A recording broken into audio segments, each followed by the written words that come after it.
Worldwide child labor rises to 160 million mainly due to COVID-19 pandemic. There are 160 million child labor worldwide, an increase of 8.4 million over 4 years for the first time in 2 decades. Millions of other children are also at risk due to COVID-19 pandemic, according to a new UN report, Child Labor, Global Estimates 2020, Trends and the Road Forward, published by the International Labour Organization, ILO, and UN Children's Fund, UNICEF, launched on Thursday, June 10, 2021. The report urges governments and international development banks to prioritize investments in programs that can get children out of the workforce and back into school.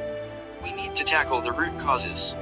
There must be a better social protection programs that can help families avoid making this choice in the first place. This report was released ahead of World Day Against Child Labor on June 12, 2021 tomorrow. The report warns that steps to end child labor has stalled for the first time in 20 years, reversing the previous downward trend that fell by 94 million between 2000 and 2016. There is a significant rise of children working between the ages of 5 and 11, which accounts for over half of the total global figure. Between 5 and 17 ages working in hazardous environment has risen by 6.5 million since 2016, ILO Director General, Guy Ryder, told the media. Population growth, political crises, extreme poverty, and inadequate social protection measures in Africa have led to an increase of 16.6 million child labor over the past 4 years, according to the report. COVID-19 is endangering progress made in Asia and the Pacific, in Latin America and the Caribbean regions. The report warns that 9 million additional children are at risk of being pushed into child labor by the end of 2022 as a result of the pandemic.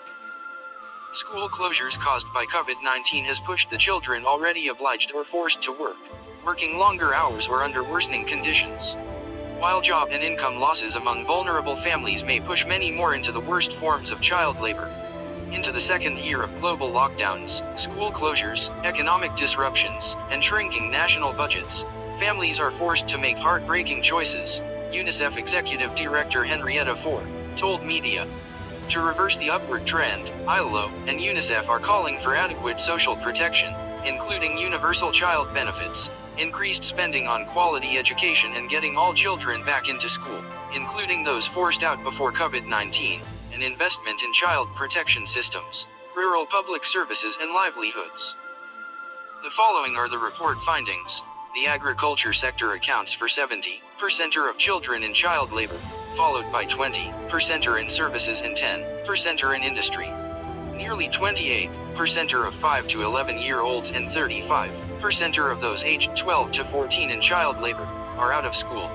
Child labor is more prevalent among boys than girls at every age, but when 21 hours per week of household chores are taken into account, the gender gap in child labor narrows.